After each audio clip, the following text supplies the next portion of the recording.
जगज्जालपालं चलत्कण्ठमालं शरच्चन्द्रभालं महादैत्यकालं नभोनीलकायं दुरावारमायं सुपद्मासहायं भजेऽहं सदाम्भोधिवासं गलत्पुष्पहासं जगत्सन्निवासं सतादित्यभासं गदाचक्रशस्त्रं लसत्पीतवस्त्रं हसच्चारुवक्त्रं भजेऽहं रमाकण्ठहारं श्रुतिवाद्यसारं जलान्त्रिहारं धराभारहारं चिदानन्दरूपं मनोज्ञस्वरूपं जितानीकरूपं भजेऽहं राजन्महीनं परानन्दपीनं समाधानलीनं सदैवानवीनं जगज्जन्महेतुं सुरानीककेतुं त्रिलोकैकसेतुं भजेऽहं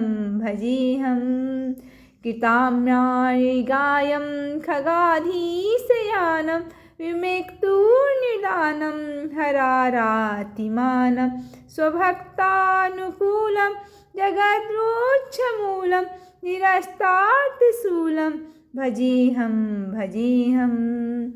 समस्त्रात्मदेशं युभिभाववेशं जगद्बिम्बलेशं हृदाकाशदेशं सदा दिव्यदेहं विमुक्ताखिलेऽहं सुवैकुण्ठगेहं भजेऽहं सुरालीबलिष्ठं त्रिलोकीवरिष्ठं गुरूणां गरिष्ठं स्वरूपैकनिष्ठं सदा युद्धधीरं महावीरवीरं महाम्भोधितीरं भजेऽहं रमावामभागं तलानग्रनागं कृताधीनयागं गतारागरागं मुनीन्द्रसुगीतं सुरसम्परीतं गुणोधैरतीतं भजेऽहं इदं यस्तु नित्यं समाधाय चित्तं पठेदष्टकं कण्ठहारं मुरारे स विष्णो विशोकं ध्रुवं याति लोकं जराजन्मशोकं पुनर्विन्दतु नो जगज्जालपालं चलत्कण्ठमालं शरच्चन्द्रभालं महादैत्यकालं नभोनीलकायं दुरावारमायं सुपद्मासहायं भजेऽहं सदाम्भोधिवासं गलत्पुष्पहासं जगत्सन्निवासं सतादित्यभासं गदाचक्रशस्त्रं लसत्पीतवस्त्रं हसच्चारुवक्त्रं भजेऽहं रमाकण्ठहारं श्रुतिवाद्यसारं जलान्त्रिहारं धराभारहारं चिदानन्दरूपं मनोज्ञस्वरूपं जितानीकरूपं भजेऽहं राजन्महीनं परानन्दपीनं समाधानलीनं सदैवानवीनं जगज्जन्महेतुं सुरानीककेतुं त्रिलोकैकसेतुं भजेऽहं कृताम्नायगायं खगाधीशयानं विमेक्तुर्निदानं हरारातिमानं स्वभक्तानुकूलं जगद्रोच्छमूलं निरस्तार्थशूलं भजेऽहं समस्त्रात्मदेशं युभिभाववेशं जगद्बिम्बलेशं हृदाकाशदेशं सदा दिव्यदेहं विमुक्ताखिलेऽहं सुवैकुण्ठगेहं भजेऽहं भजेऽहं सुरालीबलिष्ठं त्रिलोकीवरिष्ठं गुरूणां गरिष्ठं स्वरूपैकनिष्ठं सदा युद्धधीरं महावीरवीरं महाम्बोधितीरं भजेऽहं भजेऽहं रमावामभागं तलानग्रिनागं कृताधीनयागं गतारागरागं मुनीन्द्रसुगीतं सुरसम्परीतं गुणोधैर्यतीतं भजेऽहं भजेऽहम् इदं यस्तु नित्यं समाधाय चित्तं पठेदष्टकं कण्ठहारं मुरारे स विष्णो विशोकं ध्रुवं याति लोकं जराजन्मशोकं पुनर्विन्दतूनो जगज्जालपालं चलत्कण्ठमालं शरच्चन्द्रभालं महादैत्यकालं नभोनीलकायं दुरावारमायं सुपद्मासहायं भजेऽहं भजेऽहं सदाम्भोधिवासं गलत्पुष्पहासं जगत्सन्निवासं सतादित्यभासं गदाचक्रशस्त्रं लसत्पीतवस्त्रं हसच्चारुवक्त्रं भजेऽहं भजेऽहं रमाकण्ठहारं श्रुतिवाद्यसारं जलान्त्रिहारं धराभारहारं चिदानन्दरूपं मनोज्ञस्वरूपं जितानीकरूपं भजेऽहं भजेऽहं राजन्महीनं परानन्दपीनं समाधानलीनं सदेवानवीनं जगज्जन्महेतुं सुरानीककेतुं त्रिलोकैकसेतुं भजेऽहं भजेऽहं कृताम्नायगायं खगाधीशयानं विमेक्तुर्निदानं हरारातिमानं स्वभक्तानुकूलं जगद्रोच्छमूलं निरस्तार्थशूलं भजेऽहं भजेऽहं समस्त्रात्मदेशं युभिभाववेशं जगद्बिम्बलेशं हृदाकाशदेशं सदा दिव्यदेहं विमुक्ताखिलेहं सुवैकुण्ठगेहं भजेऽहं भजेऽहं सुरालीबलिष्ठं त्रिलोकीवरिष्ठं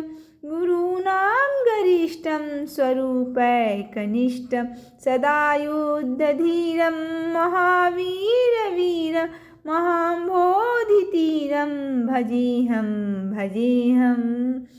रमावामभागं तलानग्रिनागं कृताधीनयागं गतारागरागं मुनीन्द्रसुगीतं सुरसम्परीतं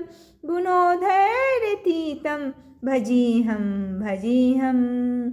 इदं यस्तु नित्यं समाधाय चित्तं पठेदष्टकं कण्ठहारं मुरारे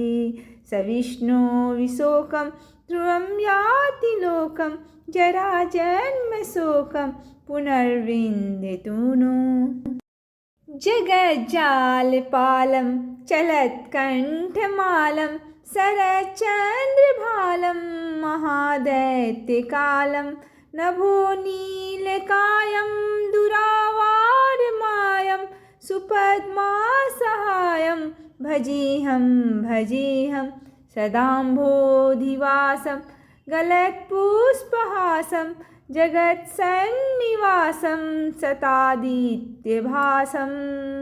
गदाचक्रशस्त्रं लसत्पीतवस्त्रं हसच्चारुवक्त्रं भजेऽहं भजेऽहं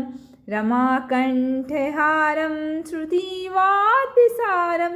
जलान्त्रिहारं धराभारहारं चिदानन्दरूपं मनोज्ञस्वरूपं जितानेकरूपं भजेऽहं भजेऽहं राजन्महीनं परानन्दपीनं समाधानलीनं सदैवानवीनं जगज्जन्महेतुं सुरानीककेतुं त्रिलोकैकसेतुं भजेऽहं भजेऽहं कृताम्नायगायं खगाधीशयानं विमेक्तुर्निदानं हरारातिमानं स्वभक्तानुकूलं जगद्रोच्छमूलं निरस्तार्थशूलं भजेऽहं भजेऽहं समस्त्रात्मदेशं युभिभाववेशं जगद्बिम्बलेशं हृदाकाशदेशं सदा दिव्यदेहं विमुक्ताखिलेहं सुवैकुण्ठगेहं भजेऽहं भजेऽहं सुरालीबलिष्ठं त्रिलोकीवरिष्ठं गुरूणां गरिष्ठं स्वरूपैकनिष्ठं सदा युद्धधीरं महावीरवीरं महाम्भोधितीरं भजेऽहं भजेऽहं रमावामभागं तलानग्रनागं कृताधीनयागं गतारागरागं मुनीन्द्रसुगीतं सुरसम्परीतं गुणोधैरतीतं भजेऽहं भजेऽहम् इदं यस्तु नित्यं समाधाय चित्तं पठेदष्टकं कण्ठहारं मुरारे स विष्णो विशोकं ध्रुवं याति लोकं जराजन्मशोकं पुनर्विन्दतु नो जगज्जालपालं चलत्कण्ठमालं शरच्चन्द्रभालं महादैत्यकालं नभोनीलकायं दुरावारमायं सुपद्मासहायं भजेऽहं भजेऽहं सदाम्भोधिवासं गलत्पुष्पहासं जगत्सन्निवासं सतादित्यभासं गदाचक्रशस्त्रं लसत्पीतवस्त्रं हसच्चारुवक्त्रं भजेऽहं भजेऽहं रमाकण्ठहारं श्रुतिवातिसारं जलान्त्रिहारं धराभारहारं चिदानन्दरूपं मनोज्ञस्वरूपं जितानेकरूपं भजेऽहं भजेऽहं राजन्महीनं परानन्दपीनं समाधानलीनं सदैवानवीनं जगज्जन्महेतुं सुरानीककेतुं त्रिलोकैकसेतुं भजेऽहं भजेऽहं कृताम्नायगायं खगाधीशयानं विमेक्तुर्निदानं हरारातिमानं स्वभक्तानुकूलं जगद्रोच्छमूलं निरस्तार्थशूलं भजेऽहं भजेऽहं समस्त्रात्मदेशं युभिभाववेशं जगद्बिम्बलेशं हृदाकाशदेशं सदा दिव्यदेहं विमुक्ताखिलेहं सुवैकुण्ठगेहं भजेऽहं भजेऽहं सुरालीबलिष्ठं त्रिलोकीवरिष्ठं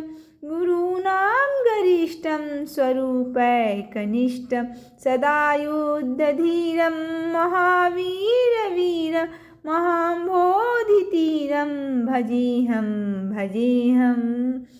रमावामभागं तलानग्रनागं कृताधीनयागं गतारागरागं मुनीन्द्रसुगीतं सुरसम्परीतं गुणोधैरतीतं भजेऽहं भजेऽहम् इदं यस्तु नित्यं समाधाय चित्तं पठेदष्टकं कण्ठहारं मुरारे